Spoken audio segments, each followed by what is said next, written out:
কবি চন্দনা ভাগৱতী, আবৃত্তিকাৰ সপোন বাস্তৱ, কবিতাৰ শিৰোনাম তোমাৰ ইচ্ছাৰ পৃথিৱীত। কপালত ৰঙা বেলিটো আঁকি লোৱাৰে পৰা তোমাৰ ইচ্ছাৰ পৃথিৱীত সমৰ্পিত মোৰ জীৱন। কিছুমান হৃদয়িক অংগীকাৰ সাক্ষী হৈ ৰয় দুটি কলিজা, উশাহত বয় উশাহৰ নৈ এক জাগতিক নিয়ম। বুজি উঠিছিলোঁ মই সোৱাগ সুগন্ধিৰে যিদিনা প্ৰেমৰ জীপাল পৃথিৱীত পৰিছিল, তোমাৰ মমতাৰে তোমাৰে ইচ্ছাৰ পৃথিৱীত মোৰ আন এটি খোজ।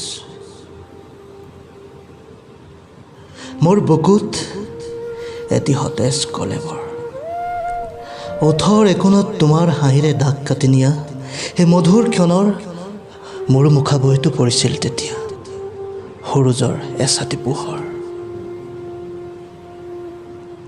পোহৰৰ সেই বাটেইতো মই এটি গীত হ'ব খুজিছিলোঁ।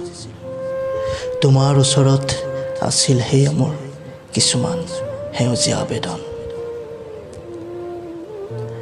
এৱা সূতাৰে মেৰিয়াই মেৰিয়াই তুমিতো হৈ পৰিলা মোৰ বাবে ৰ'দৰ কিৰণ।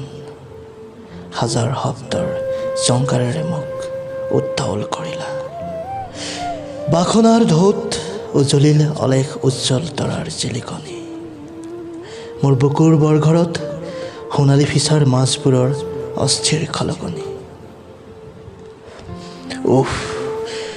মই একো বুজি নাপাওঁ।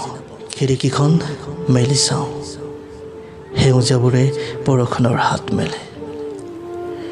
এজাক বৰষুণ হঠাতে আহি পৰে, বুকুৰ পৰা উজাই অহা উশাহবোৰ বন্ধ হৈ যাব ধৰে।